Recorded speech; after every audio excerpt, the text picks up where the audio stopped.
ಒಂದು ಕಡೆಯಲ್ಲಿ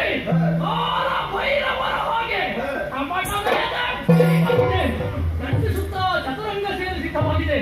ನಿಮ್ಮನ್ನು ಕಂಡರೆ ವಿಪರೀತ ಸ್ಥಿತಿಯಲ್ಲಿ ಕುಪಿತರಾಗಿ ಹತ್ತುರ ಸೇನೆಯನ್ನು ಸೇರಿಕೊಂಡು ರಥಾರೋಹಿಯಾಗಿ ಆಯುಧ ಪಾಣಿಯಾಗಿ ಹೊರಟೆಯಲ್ಲ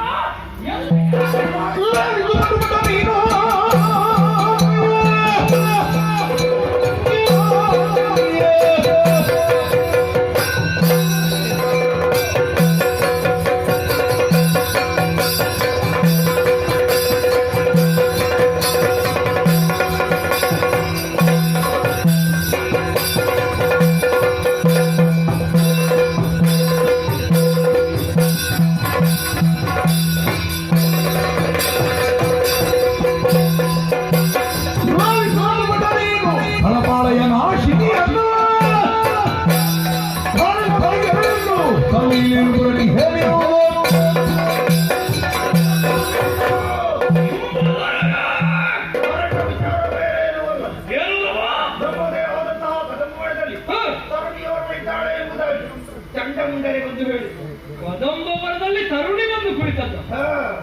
ಸೌಂದರ್ಯವತಿಯಾದ ಆಕೆಯನ್ನು ವರಿಸಬೇಕು ಎಂಬುದಾಗಿ ನಾನು ತೀರ್ಮಾನಿಸಿದೆ. ಈ ಪ್ರಾಯದಲ್ಲಿ ಮದುವೆಯ ಬಯಕೆ ಏನು ಮಾಡಿದೆ? ಸಂಧಾನಕ್ಕಾಗಿ ಮಂತ್ರಿ ಸುಗ್ರೀವನನ್ನು ಕಳುಹಿಸಿದೆ. ಸಂಧಾನವನ್ನೇ ಸಂಗ್ರಾಮವನ್ನು ಬಯಸಿದರು. ನಿನ್ನಲ್ಲಿ ಮನಸ್ಸಿಲ್ಲ ಅಂತಾಯ್ತಲ್ಲ, ಬಿಟ್ಟೆ ಅವಳನ್ನು ಆಕೆ ನೀರ ತರಬೇಕೆಂಬುದಾಗಿ ಧೂಮ್ರಾಕ್ಷರ ನಟ್ಟಿದೆ. ಎಳಕೊಂಡವನ್ನ ಧೂಮ್ಕಾರ ಮಾತ್ರದಿಂದ ಧೂಮ್ರಾಕ್ಷರ ಸುಟ್ಟ ಹೋದವರು ಚಂಡಮುಂಡರು ಭದ್ರಕಾಳಿಯಾಗಿ ಚಂಡಮುಂಡವರೊಡ್ಡವಡ್ಡೆ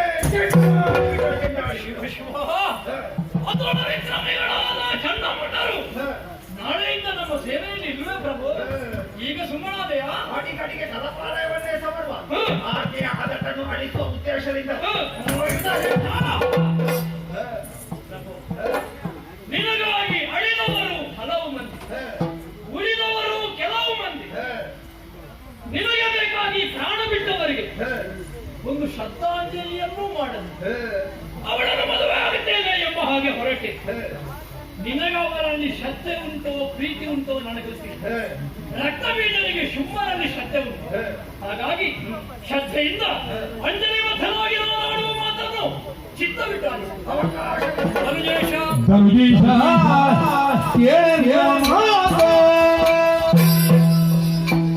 ಧನುಜೇಶ ಕೇಳ ಮಾತ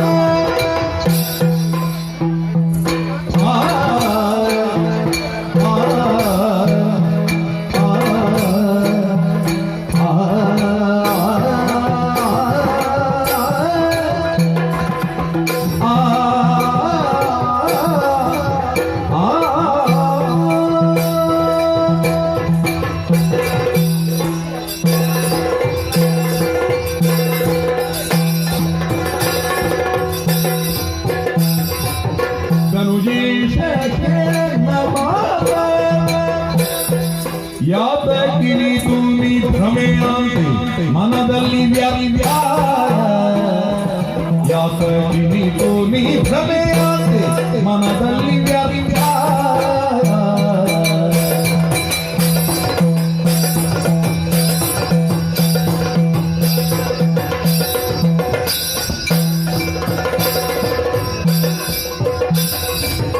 ಮನದಿದ ಸರಗೆ ತಿರುಗುತ್ತ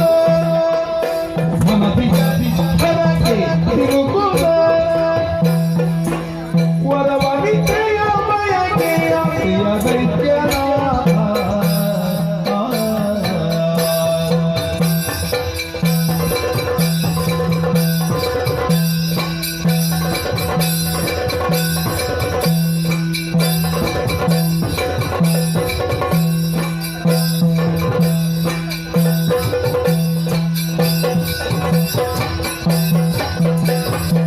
ಧನುಜೇಶ ಕೇಳನ್ನ ಮಾತ ಯಾತಕಿನಿ ತೂನಿ ಭ್ರಮೆಯಾಂತೆ ಮನದಲ್ಲಿ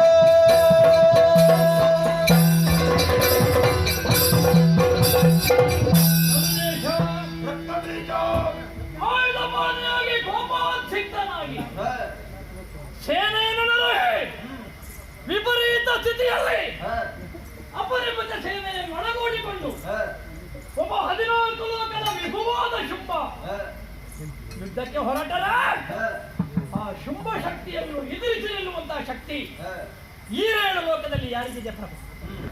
ಆದರೂ ರಾಜಕೀಯದಲ್ಲಿ ಸಚಿವನಾಗಿ ಸಂಬಂಧದಲ್ಲಿ ನಿನ್ನ ತಂಗಿ ಕಲಾದೇವಿಯ ಮಗನಾದ ರಕ್ತಬೀಜನಾಗಿ ಆ ಒಂದು ಸಲುಗೆಯಿಂದ ನಿನ್ನ ನಡೆಗೆ ಒಂದು ತಡೆಯನ್ನೊಡ್ಡಿದ್ರೆ ನೀನು ಕೋಪಗೊಳ್ಳಲಾರೆ ಅನ್ನುವಂತ ವಿಶ್ವಾಸದಲ್ಲಿ ಬಂದು ತಡೆದೆ. ಎಲ್ಲಿಗೆ ಹೊರಟೆ ಅಂತ ಕೇಳಿದೆ ಪ್ರಭು. ಶೋಣಿತದ ಅರಮನೆಯಲ್ಲಿದ್ದು ಇಲ್ಲಿ ನಡೆಯುವಂತಹ ವಿದ್ಯಮಾನವನ್ನು ಅರಿಯದೇ ಇರುವಂತಹ ಮೂಢಾತ್ಮ ರಕ್ತಬೀಜ ಎಂಬ ಹಾಗೆ ಭಾವಿಸುವೆ. ನೀನು ಹೊರಟದೆಲ್ಲಿಗೆ ಅಂತ ನನಗೆ ಗೊತ್ತು ಪ್ರಭು. ಆದರೂ ಯಾಕೆ ಕೇಳಿದೆ? ನಿನ್ನ ಮನವನ್ನು ನನಗೆ ಸರಿಯಾಗಿ ತಿಳಿಯಬೇಕಿತ್ತು. ಒಬ್ಬಳಾಕೆ ಕದಂಬವಾಸಿನಿಯನ್ನು ತರುವುದಕ್ಕೆ ಬೇಕಾಗಿ ಹಲವು ಮಂದಿಯನ್ನು ಕಳುಹಿಸಿಕೊಂಡು ಯಾರನ್ನೆಲ್ಲ ನೀ ಕಳುಹಿಸಿಕೊಟ್ಟೆಯೋ ಅವರೆಲ್ಲರೂ ಕೂಡ ಅಳೆದು ಹೋದರು. ಶುಂಭನ ಬಲವು ದುರ್ಬಲವಾಗುತ್ತಿದೆ. ಈ ಸ್ಥಿತಿಯಲ್ಲಿ ಆದರೂ ಅವಳ ಬಗ್ಗೆ ಅರ್ಥ ಮಾಡಿಕೊಂಡು ನೀನು ಸುಮ್ಮನೆ ಉಳಿಯುವೆಯೋ ಎಂಬ ನಿನ್ನ ಮರ್ಮವನ್ನು ತಿಳಿಯುವುದಕ್ಕಾಗಿ ನಾ ಪ್ರಶ್ನೆ ಮಾಡಿದ್ರೆ ಇಲ್ಲ, ಅದೇ ಛಲ, ಅದೇ ಕೋಪ, ಅದೇ ಉತ್ಸಾಹ. ಇನ್ನು ಉಳಿದವರನ್ನು ಕಳುಹಿಸಿಕೊಡುವುದಲ್ಲ, ನಾನೇ ಮುಂದುವರಿತೇನೆ ಎಂಬ ಹಾಗೆ ಬೋರ್ಗರಿಯುತ್ತ ನೀ ಹೊರಟಾಗ ನನಗೆ ಆಶ್ಚರ್ಯವಾಯಿತು. ಏನು ಪ್ರಭು ಇದು? ಇಂತಹ ಕೋಪವೇ? ದಾನವರೆಲ್ಲ ಧನುಜೇಶರಾಗಲಿಲ್ಲ. ಧನುಜೇಶರಾದವರೆಲ್ಲರೂ ಕೂಡ ದಾನವರಲ್ಲಿ ಉತ್ತಮರಾಗಲಿಲ್ಲ. ಆದರೆ ದಾನವರಲ್ಲಿ ಉತ್ತಮನಾಗಿ ಧನುಜೇಶ ಧರ್ಮಾಪದಿಯನ್ನು ಭಾವನಗೊಳಿಸಿ ಒಬ್ಬ ಈಶತ್ವವನ್ನು ಹೊಂದಿದವ ಯಾರು ಅಂತ ಕೇಳಿದ್ರೆ ಧನುಜೇಶ ಶುಂಭ. ಈಶ ಅಂದ್ರೆ ನಾಯಕ ಅಂತ ಅರ್ಥ. ಪರಮೇಶ್ವರನಿಗೂ ಈಶ ಎಂಬ ಹೆಸರಿದೆ. ಈಶನ ಕೆಲಸ ಏನು? ಲಯ ಮಾಡು. ಲಯಗೊಳಿಸುವುದು ಅಂತ ಹೇಳಿದ್ರೆ ಕೇವಲ ನಾಶ ಮಾಡುವುದು ಅಂತ ಅರ್ಥ ಅಲ್ಲ. ಯಾವುದೇ ಒಂದು ಸಂಗೀತ ಸಾಧನವಾಗಿ ಜೀವನವಾಗಲಿ, ಅಲ್ಲ ಒಬ್ಬ ವ್ಯಕ್ತಿಯ ಜೀವನವಾಗಲಿ, ಅಲ್ಲ ಒಂದು ಲೋಕವಾಗಲಿ ಲಯ ತಪ್ಪಿದಾಗ ಅದನ್ನು ಲಯಕ್ಕೆ ತರುವುದು ಈಶನ ಕೆಲಸ. ಒಬ್ಬ ಧರ್ಮೇಶನಾಗಿ ದಾನವರ ಸಮುದಾಯವನ್ನು ಲಯಕ್ಕೆ ತಂದವನಿ. ಒಂದು ವೇಳೆ ನಾವು ಲಯ ತಪ್ಪಿದ್ರೆ ಈಶನಾಗಿ ಲಯಾಧಿಕಾರಿಯಾಗಿ ಲಯಕ್ಕೆ ತರುವಂತಹ ಕೆಲಸವನ್ನು ನೀವು ಮಾಡಬೇಕಿತ್ತು. ಆದರೆ ಅದನ್ನು ಮಾಡಿದ ನಿಜವಾಗಿಯೂ ಪರಮೇಶ್ವರ ಮಾಡುವ ಲಯ ಕಾರ್ಯವನ್ನೇ ಮಾಡುವುದಕ್ಕೆ ಸಾಧ್ಯವಿಲ್ಲ. ನಾವು ತಪ್ಪಿದಾಗ ನಮಗೆ ತಿದ್ದುವ ಮಾತನ್ನು ಹೇಳುತ್ತಿದ್ದವನು ಅಂತಹ ನಿನ್ನ ಮಾತನ್ನು ಕೇಳಿ ಬೆಳಗಿದಂತಹ ನಾವು ಇಂದು ರಕ್ತ ಬೀಜವನ್ನು ಧನುಜೇಶ ಕೇಳನ್ನ ಮಾತು ಅಂತ ಹೇಳಬೇಕು ಅಂತಾದ್ರೆ ಇದು ಶುಂಭನ ದೌರ್ಬಲ್ಯ ಅಂತ ನಾವು ಹೇಳಬೇಕು ಪ್ರಭು. ಇಲ್ಲದೆ ಹೋದ್ರೆ ಏನು? ಒಂದು ಕಾಲದಲ್ಲಿ ದಾನವರಿಗೆ ಅಸ್ತಿತ್ವ ಇರಲಿಲ್ಲ, ಒಂದು ಶೂನ್ಯತೆ ಆವರಿಸಿಕೊಂಡಿತ್ತು. ಆ ಸಂದರ್ಭದಲ್ಲಿ ಧನುದೇವಿಯ ಹರಕೆ ಇದ್ದದ್ದು ಹೇಗೆ? ದಾನವರಿಗೆ ಒಬ್ಬ ಸಮರ್ಥ ನಾಯಕ ಬೇಕಾಗುವಂತ ಅವರ ಹರಕೆಯನ್ನು ಸತ್ಯವಾಗಿಸಿದರೆ ನಿನ್ನ ರಕ್ತವನ್ನು ಬೆವರಿನ ಉಪಾಧಿಯಲ್ಲಿ ಸುರಿಸಿ ದಾನವರ ಅಭ್ಯುದಯವೇ ಶುಂಭನ ಪರಮರಕ್ಷ ಜನ್ಮರಕ್ಷ ಎಂದು ಹಾಗೆ ಭಾವಿಸಿದೆ. ನೀನು ಮಾತ್ರ ಕೀರ್ತಿ ಶಿಖರವನ್ನು ಏರಿದ್ದಲ್ಲ ಪ್ರಭು, ಗತಿಗೋತ್ರ ಇಲ್ಲದಂತಹ ದಾನವರಿಗೆ ಬದುಕನ್ನು ಕೊಟ್ಟೆ. ತುತ್ತು ಅನ್ನಕ್ಕಾಗಿ ಬರದಾಡುತ್ತಿದ್ದಂತಹ ದಾನವರು ಸ್ವರ್ಣ ಕುಂಭದಲ್ಲಿ ಕ್ಷೀರವನ್ನು ಉಣ್ಣುವ ಭಾಗ್ಯವನ್ನು ಒದಗಿಸಿಕೊಟ್ಟೆ. ನಮಗೆ ಬದುಕನ್ನು ಜೀವನವನ್ನು ಕೊಟ್ಟಂತಹ ನಿನ್ನ ಉಳಿಯಬೇಕಾಗಿ ಹಗಲಿರುಳು ಶ್ರಮಿಸಬೇಕಾದವರು. ಆದರೆ ಒಬ್ಬ ವ್ಯಕ್ತಿ ಏರಬೇಕು ಅಂತಾದ್ರೆ ಬಹಳ ಶ್ರಮ ಪಡಬೇಕು, ಒಂದೊಂದೇ ಮೆಟ್ಟುಗಳನ್ನು ಹತ್ತುತ್ತಾ ಮೇಲೆ ಹೋಗಬೇಕು. ಆದ್ರೆ ಏನಿಲ್ಲವ ಕೆಳಗೆ ಬೀಳಬೇಕು ಅಂತಾದ್ರೆ ಹೆಚ್ಚು ಶ್ರಮ ಬೇಡ. ಒಂದು ತಪ್ಪು ನಿರ್ಧಾರ, ಒಂದು ತಪ್ಪು ಮಾತು, ಒಂದು ತಪ್ಪು ನೋಡೆ, ಇದು ಸಾಕು ನಮ್ಮನ್ನು ಕೀರ್ತಿ ಶಿಖರದಿಂದ ಅಧಪತನ ಪಾತಾಳಕ್ಕೆ ನಮ್ಮನ್ನು ತಳ್ಳಿ ಹಾಕುತ್ತದೆ. ಈಗ ಹಾಗಾಯಿತಲ್ಲ, ಶುಂಭನೊಬ್ಬ ಕೀರ್ತಿ ಶಿಖರವನ್ನು ಯಾರಿದವ ನೀವು ಮಾಡಿದ ತಪ್ಪು ನಿರ್ಧಾರದಿಂದ ಅಧಪತನವನ್ನು ಹೊಂದುತ್ತೀಯೋ ಅನ್ನುವಂತಹ ಭೀತಿ. ಚಂಡಮಂಡಲ ಬ್ರಹ್ಮಚಾರಿಗಳು ಅವರು ಹೇಳಿದಂತಹ ಮಾತನ್ನು ಕೇಳಿ ಕದಂಬವನದಲ್ಲಿ ನೆಲೆಸಿದವಳು ಯಾರು? ಅವಳ ಉದ್ದೇಶ ಏನು? ಅವಳ ಹಿಂದೆ ಮುಂದೆ ಪೂರ್ವಾಪರ ತಂದೆ ತಾಯಿ ಅವಳ ಇಂಗಿತ ಏನು ಅನ್ನುವುದನ್ನು ಅರ್ಥ ಮಾಡಿಕೊಳ್ಳದೆ ಕೇವಲ ಚಂಡನಾಗ್ಯದಲ್ಲಿ ಹಿಂದರಾಗಿ ಮನ್ಮಥನ ಬಾಣಕ್ಕೆ ನಿನ್ನ ಶರೀರವನ್ನು ನೀನು ಕೊಟ್ಟೆ. ಪುರುಷಾರ್ಥಗಳಲ್ಲಿ ಕಾಮ ಅನ್ನೋದು ಮೂರನೇ ಸ್ಥಾನವನ್ನು ಪಡೆಯುತ್ತದೆ. ಧರ್ಮ, ಅರ್ಥ, ಕಾಮ, ಮೋಕ್ಷ, ಅದುವೇ ಕಾಮ. ಹರಿಷಡ್ವರ್ಗಗಳಲ್ಲಿ ಮೊದಲನೆಯ ಸ್ಥಾನವನ್ನು ಪಡೆಯುತ್ತದೆ. ಕಾಮ, ಕ್ರೋಧ, ಮೋಹ, ಲೋಪ, ಮದ, ಮತ್ಸರ. ಪುರುಷಾರ್ಥಗಳ ಕಾಮ ಅದು ಸ್ವೀಕಾರ. ಆದರೆ ಹರಿಷಡ್ವರ್ಗಗಳ ಕಾಮ ಅದು ನಮ್ಮನ್ನು ನಾಶ ಮಾಡುವುದಕ್ಕೆ ಹೊರಡ್ತದೆ. ಹರಿಷಡ್ವರ್ಗಗಳು ನಮ್ಮನ್ನು ಆವರಿಸಿದಾಗ ಕರ್ತವ್ಯ ಶಕ್ತಿ ಕುಂಠಿತವಾಗುತ್ತದೆ, ಮನಸ್ಸಿಗೆ ಮೌಢ್ಯ ಹೊಂದುತ್ತದೆ. ಈಗ ನಿಮಗೆ ಆದದ್ದು ಅದೇ ಭ್ರಮೆ. ಏನು ಭ್ರಮೆ ಅಂದ್ರೆ? ಭ್ರಮೆ ಬೇರೆ, ಭ್ರಮೆ ಬೇರೆ. ಯಾವುದು ಉಂಟು ಅಂತ ಭಾವಿಸಿ ಪಡೆಯುವುದಕ್ಕೆ ಹೋದಾಗ ನಮಗೆ ಸಿಗದೇ ಇರುವುದಕ್ಕೆ ಭ್ರಮೆ ಅಂತ ಅರ್ಥ. ನೀನು ಅದೇ ಪ್ರಭು.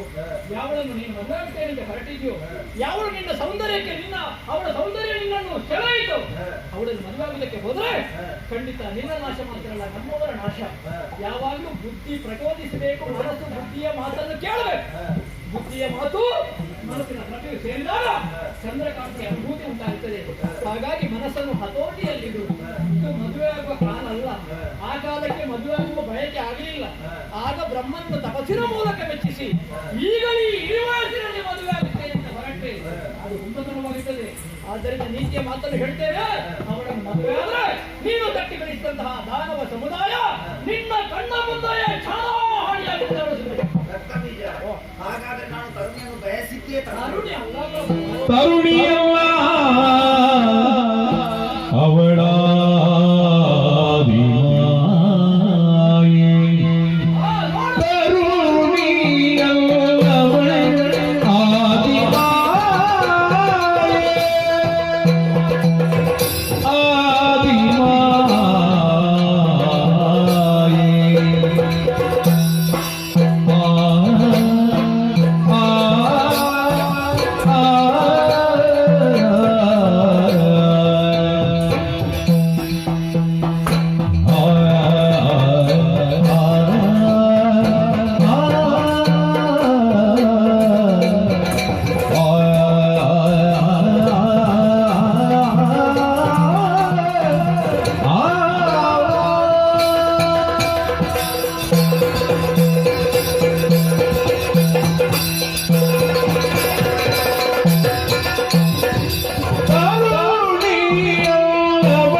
ನಿಗ್ರಹಿಸುತ್ತ ತ್ರಿದಶರಾಪುರೇ ದೈತ್ಯವರ ನಿಗ್ರಹಿಸುತ್ತ ತ್ರಿದಶರಾಪುರೇ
ಆದಿಮಾಯೇ ನಿನ್ನ ಭ್ರಾಂತ ಸ್ಥಿತಿಗೆ ಕದಂಬವಾಸಿನಿಯನ್ನು ಸಾಮಾನ್ಯ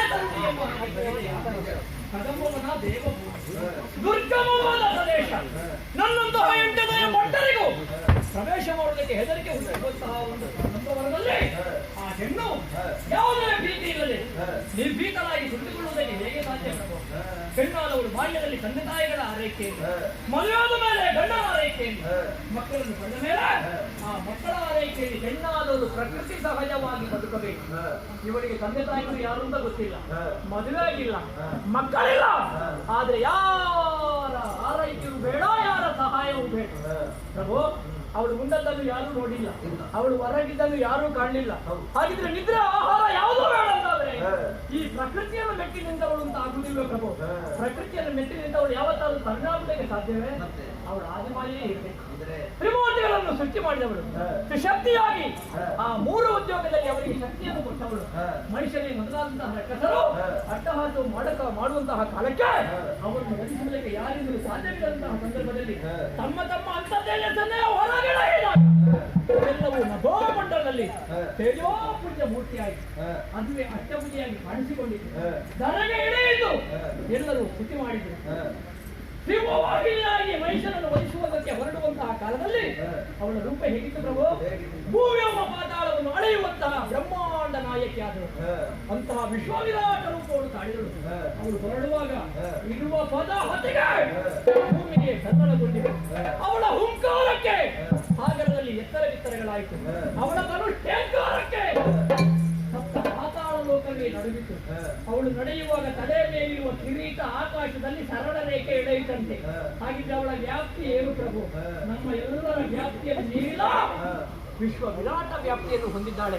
ಹಾಗಿರುವಾಗ ಅವಳನ್ನು ತರುಣಿ ಎಂಬ ಹಾಗೆ ಭಾವಿಸಲಿಲ್ಲ. ಅವಳು ಆದಿಮಾಯೆ. ವೈಶ್ವವದಯ ಮೇಲೆ ಕಾಲಾಂತರಕ್ಕೆ ಹುಟ್ಟಿಕೊಂಡಂತಹ ಧನಕುಮಾರಕನಾದಂತಹ ನೀವು, ನಿನ್ನ ಅನುಸರಿಸಿಕೊಂಡಂತಹ ನಾವು ಮಾಡಿದ್ದು ಅನ್ಯಾಯವನ್ನೇ, ಆ ಧರ್ಮವನ್ನು ಮೆಚ್ಚಿದ್ದೇವೆ ಪ್ರಭು. ಯಾವುದು ನಮಗೆಲ್ಲ ವರವೋ ಅದು ದೇವತೆಗಳಿಗೆ ಶಾಪವಾಯಿತು. ಆ ದೇವೇಂದ್ರಪ್ಪ ಸೋಲುವುದಕ್ಕೆ ಆಯಿತು. ಸೋತ ಓಡಿ ಹೋದ. ನಿನ್ನ ಮುಂದೆ ಜಯಜಯ ಅಂತ ಹೇಳಿದ. ಆದ್ರೆ ಆ ಜಯಜಯ ನಿಜವಾಗಿ ಹೃದಯದಿಂದ ಹೇಳಿದ್ದಲ್ಲ, ಬದುಕುವುದಕ್ಕೆ ಬೇಕಾಗಿ ಹೇಳಿದ. ಸೋದವ ಏನು ಮಾಡಿದ? ಕದೋಪನೆಗೆ ಹೋದ, ಅಳುತ್ತಾ ಹೋದ. ಆವಾಗ ಪಾರ್ವತಿ ದೇವಿ ಗಂಗಾ ಸ್ನಾನಕ್ಕಾಗಿ ಬರ್ತಿದ್ಳಂತೆ. ಏನು ಬಂದಿರಿಂದ ಪಾರ್ವತಿ ಕೇಳುವಾಗ ಪಾರ್ವತಿಯ ದೇಹಕೋಶದಿಂದ ಹೊರಗೆ ಬಂದಳಂತೆ ಮಹಿಷಮರ್ದಿನಿ. ಪಾರ್ವತಿಯ ಕೋಶದ ಉದ್ಭವೆಯಾದ ಕಾರಣವೇ ದೇವತೆಗಳನ್ನು ಅವರನ್ನು ಕೌಶಿಕಿ ಎಂಬ ಹಾಗೆ ಕರೆದಳು. ದೇವತೆಗಳನ್ನು ನಾನು ಪರೆಯುತ್ತೇನೆ ಅಂತ ಅಭಯವಾಕ್ಯವನ್ನು ಹೇಳಿ ತನಗೆ ಒಂದು ಚಂದದ ರೂಪವನ್ನು ಅವಳೇ ತರಿಸಿ ಹೆಣ್ಣಿನ ರೂಪವನ್ನಾಂತು ಕದಂಬವನದಲ್ಲಿ ಚಿನ್ನದ ಉಯ್ಯಾಲೆಯನ್ನು ಸೃಷ್ಟಿಸಿ ಅದರಲ್ಲಿ ಕುಳಿತು ಉಯ್ಯಾಲೆಯಾಡಿ ತನ್ನ ಸೌಂದರ್ಯವನ್ನು ಪಸರಿಸಿ ಅನುಗಂಧವನ್ನು ಪಸರಿಸಿ ಒಬ್ಬೊಬ್ಬ ರಕ್ಕಸರನ್ನು ಸೆಳೆದು ಅವರನ್ನು ಕೊಂದು ದೇವೇಂದ್ರನಿಗೆ ಪೀಠವನ್ನು ಕೊಡುವುದಕ್ಕೆ ಬಂದಂತ ಬ್ರಹ್ಮಾಂಡ ನಾಯಕಿ ಅವಳು. ಎಂತ ವಿಕ್ರಮ ಎನ್ನುತ್ತದೆ. ಇನ್ನು ಕಣ್ಣ ಮುಂದೆ ನಡೆದಿಲ್ವ? ಮೊದಲಾಗಿ ನೀವು ಮನುಷ್ಯಪಟ್ಟ ಯಾರನ್ನು ಸುಗ್ರೀವನ. ಸ್ವಾಮಿ ಭಕ್ತ, ವಯೋವೃದ್ಧ, ಜ್ಞಾನ ವೃದ್ಧ, ಎಷ್ಟು ವರ್ಷ ಆಯ್ತು ಈ ರಂಗದಲ್ಲಿ ಯಾವುದೇ ವಂಚನೆ ಮಾಡದೆ ನಿಸ್ವಾರ್ಥ ಸೇವೆಯನ್ನು ಮಾಡುವವ ಅನ್ನದ ಋಣವನ್ನು ತೀರಿಸುವುದಕ್ಕೆ ಹೋದ. ನಿನ್ನ ಬಗ್ಗೆ ಹೇಳಿದ ಸ್ವಲ್ಪ ಹೆಚ್ಚೇ ಹೇಳಿದ.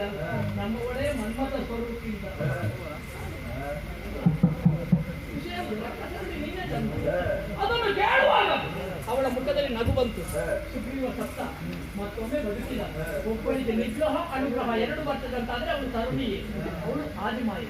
ಆಮೇಲೆ ಹೋದವ ಧೂಮ್ರ ಅಕ್ಷ. ಅವನ ಅಕ್ಷದಲ್ಲಿ ಬರುವುದು ಧೂಮ್ರ. ಅದು ವಿರೋಧಿಗಳಿಗೆ ತಾಗಿದ್ರೆ ಅವಳು ಸಾಯ್ತಾರೆ. ಹೋಗುವಾಗ ಒಬ್ಬರೇ ಹೋದದಲ್ಲ, 60,000 ಮಂದಿ ರಕ್ಕಸರನ್ನು ಕರ್ಕೊಂಡು ಬಂದ. 60,000ರಲ್ಲಿ ಒಂದಾದ್ರೂ ಹಿಂದೆ ಬಂತದ್ರು ಎಲ್ಲ ನಾಶವಾಗಿ ಹೋಯಿತು. ಆ ಧೂಮ್ರಾಕ್ಷರನ್ನು ಯುದ್ಧ ಮಾಡುವುದಕ್ಕೆ ಕದಂಬ ಕೌಶಿಕ ಆಯುಧವನ್ನು ಉಪಯೋಗ ಮಾಡಿಲ್ಲ, ಕೇವಲ ಹುಂಕಾರದಲ್ಲಿ ತರುಣಿಯ ಹೋಗುತ್ತಾದ್ರೆ ತರುಣಿಯ ಬಳಿಯಲ್ಲಿ ಗರ್ಜಿಸುವ ಸಿಂಹ ಎಲ್ಲಿಂದ ಬಂತು? ಅದುವೇ ಸಿಂಹ. ಧೂಮ್ರಾಕ್ಷನ 60,000 ಮಂದಿ ರಕ್ಕಸರ ಪ್ರಾಣ ಹೀರಿತು. ಅದಕ್ಕೆ ಧೂಮ್ರಾಲೋಚನ ಕಾದಿ ಮಡಿದರು ಚಂಡಮುಂಡರು. ಅರ್ಧಾಸನವನ್ನು ಬಿಟ್ಟುಕೊಟ್ಟವ ನೀನು. ಅಂತಹ ಚಂಡಮುಂಡರು ಮಡಿದು ಹೋದಂತಾದ್ರೆ, ಅವರ ರುಂಡಮುಂಡವನ್ನು ಚೆಂಡಾಡಿದಂತಾದ್ರೆ ಅವರನ್ನು ಇನ್ನೂ ತರುಣಿದ ಭವಿಷ್ಯ ಕೊಡುತ್ತಾರೆ. ಹಾಗಾದ್ರೆ ಮುಂದೆ ನಾನೇ ಬಿಡು ಮರದ ಮೂರ್ಖತೆಯ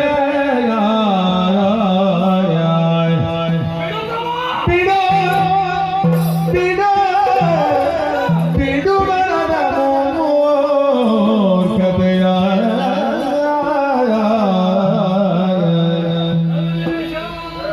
ತ್ರೈ ಜಗದೊಡತಿ ಚರಣಕ್ಕೆ ಭಕ್ತಿಯಿಂದಲಿ ಕೊಡಬಲ್ಲ ತ್ರೈ ಜಗದೊಡತಿ ಚರಣಗೆ ಭಕ್ತಿಯಿಂದಲಿ ಕೊಡಬಲ್ಲ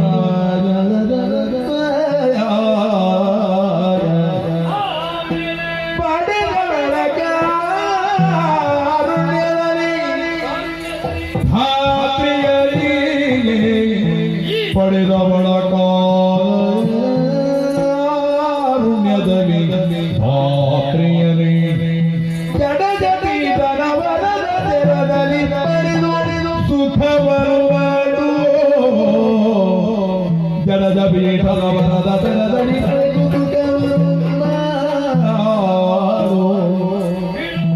ಮನದ ಮೂರ್ಖತೆಯ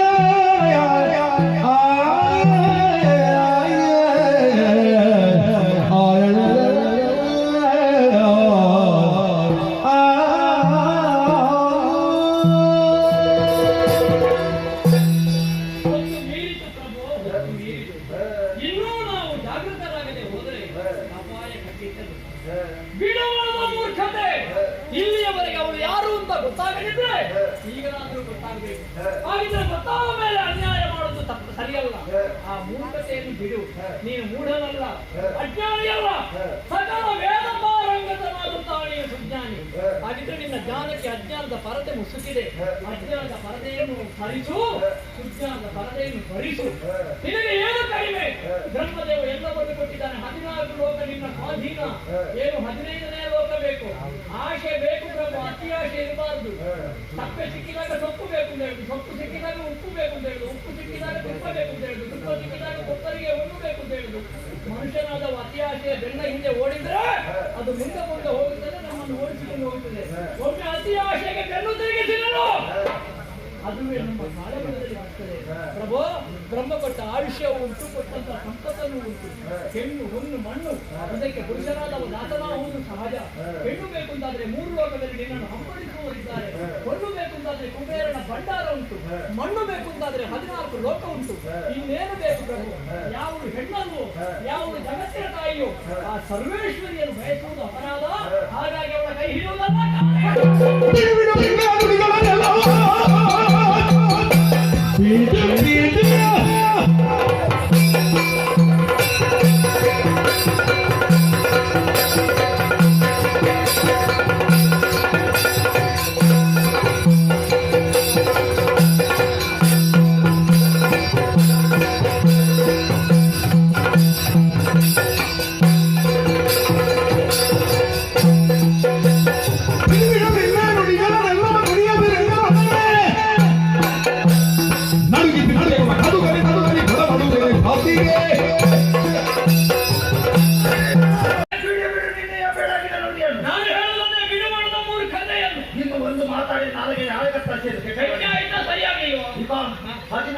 ಲೋಕವನ್ನೇ ಗಡಗಡೆ ನಡುಗಿಸಿದವ ನಾನು ಆಕೆ ಕಳೆ ಹಿಡಿತೇನೆ ಎಂಬುದಾಗಿ ಭಾವಿಸಿದ್ಯಾ? ಸ್ವಲ್ಪ ಆಲೋಚನೆ ಮಾಡಿ.